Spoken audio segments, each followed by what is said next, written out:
Hola tout le monde, j'espère que vous allez bien. Aujourd'hui on se retrouve pour une vidéo dans laquelle je vais répondre à pas mal des questions qu'on m'a posées dans mes deux dernières vidéos qui parlaient du BTS-OL parce que j'ai eu énormément de commentaires. D'ailleurs pour ceux que ça intéresse, donc j'ai bien eu mon BTS parce que y a quelques personnes qui m'ont demandé. Mais du coup voilà, j'ai eu mon BTS et ça fait combien de temps que j'ai commencé mon CDI? Je sais pas, 2-3 semaines, quelque chose comme ça. Là où j'avais bossé l'été dernier.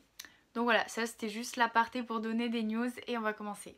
Concernant toutes les questions qui étaient hyper précises, comme j'ai fait tel bac, j'ai tel parcours, etc. Je vais pas en parler dans cette vidéo parce que vraiment c'est un peu du cas par cas.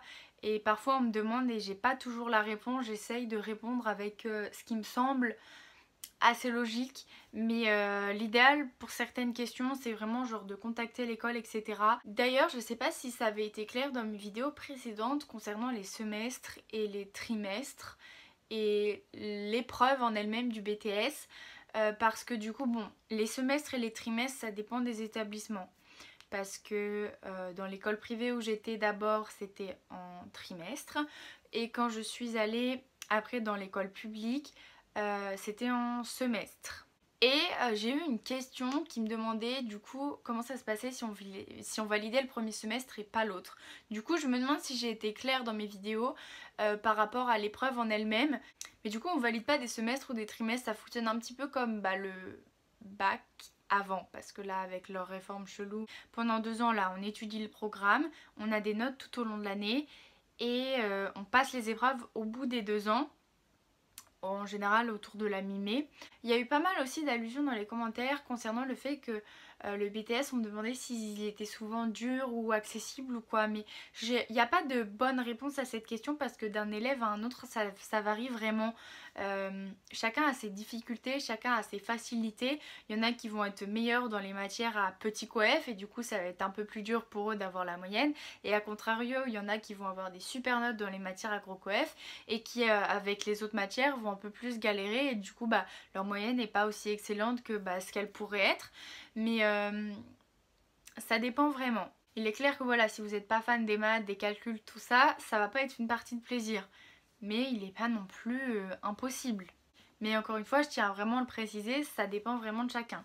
Il y a eu aussi pas mal de questions dans ma première vidéo qui me demandaient par rapport à l'alternance ou à l'initiale. Il y a pas mal de personnes qui avaient peur de l'alternance parce qu'il y avait cette angoisse un petit peu de pas arriver à suivre le rythme, etc. Et de se dire mais est-ce que je ferais pas mieux d'aller en initiale. Du coup je vous réfère à ma deuxième vidéo sur le BTS-OL, puisque dans la deuxième partie de la vidéo j'aborde ce sujet. Mais encore une fois, genre ça dépend. Il faut avoir la motivation de le faire en alternance parce que forcément on est beaucoup moins en cours, donc on a beaucoup moins de temps pour effectuer le même programme que les autres, et les épreuves à la fin de l'année sont les mêmes. Ça dépend vraiment de chacun, de la motivation, des facilités aussi. Mais il faut savoir que par exemple il y a des élèves qui n'aiment pas du tout l'école, qui décident de faire le BTS en alternance et qui réussissent parce qu'ils ont la motivation, parce qu'ils savent qu'en initiale ils pourraient pas supporter autant de cours parce qu'ils aiment pas l'école, et le fait d'y aller 2 fois moins, ça équilibre et du coup mentalement ils sont mieux et donc ils sont plus efficaces finalement à l'école. Faut aussi prendre ça en compte. On m'a aussi demandé pourquoi j'ai été passée du privé au public. Les raisons pour lesquelles j'ai changé d'établissement, elles sont un peu évidentes, et les deux principales raisons vont clairement de pair. Dans un premier temps, je suis allée donc dans une école privée, c'est évident que c'est payant. C'était je crois 4500 € l'année, et encore ça fait partie des écoles d'optique les moins chères pour vous dire, donc je vous laisse imaginer comment ça peut s'envoler les prix du privé dans l'optique. Et du coup j'ai fait ma première année, j'ai fait ma deuxième année.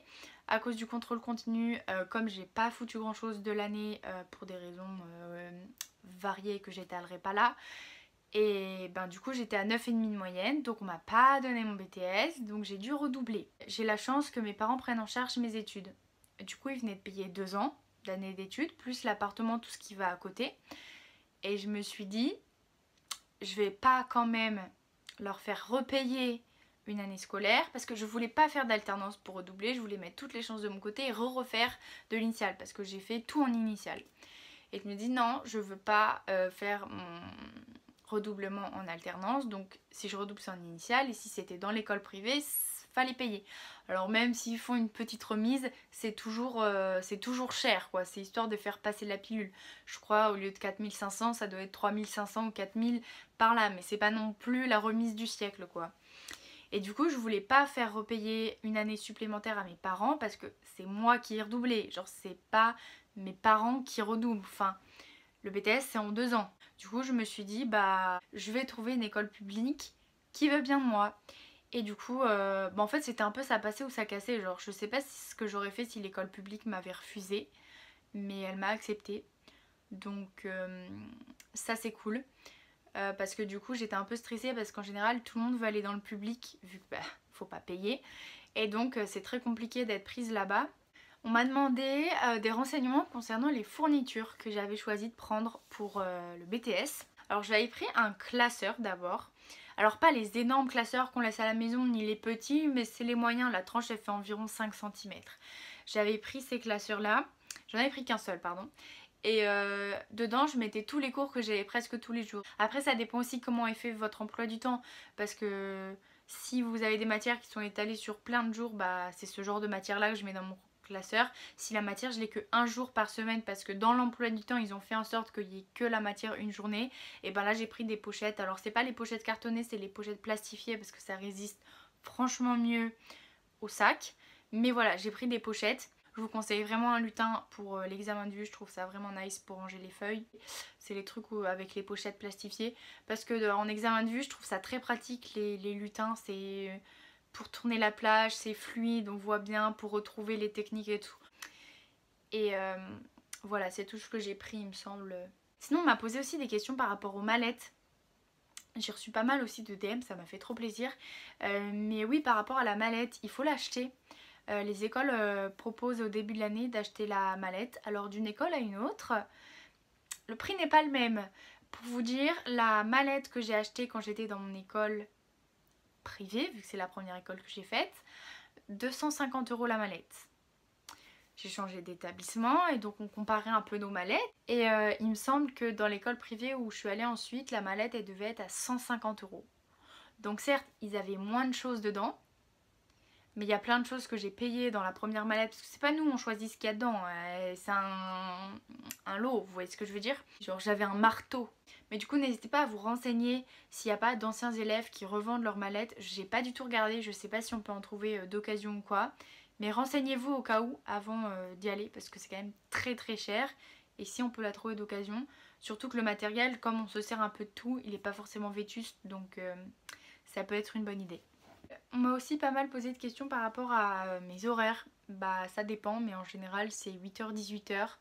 Et il y a 3-4 heures de trou en tout par semaine. Genre, je sais plus, j'avais compté, mais franchement on était presque à 40 heures de cours par semaine. On devait être entre 35 et 38 par là. C'est assez conséquent. Et évidemment, le mercredi après-midi, il y a cours. Hein. On m'a aussi posé des questions par rapport aux devoirs, etc. Ça fonctionne aussi pareil, un peu comme au lycée. Ça dépend des profs, ça dépend des matières, parce que des fois on peut avoir le même prof pour plusieurs matières. Mais ça dépend de plein de choses.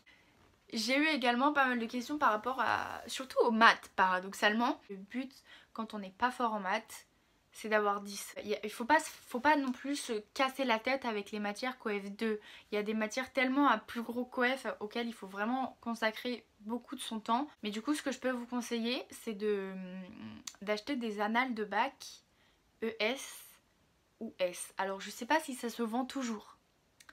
Comme il y a eu les changements de bac, tout ça. Peut-être d'occasion, ou si vous connaissez des gens qui ont fait des bacs S ou ES.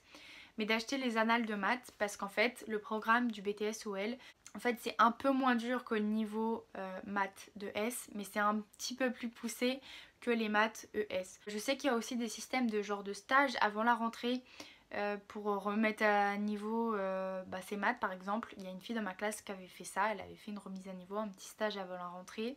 Ça peut être sympa. Sinon si vous arrivez à trouver quelqu'un pour vous faire des cours particuliers pour réviser avant la rentrée. Mais le plus simple pour pas se prendre la tête c'est d'acheter une annale de bac ES ou S.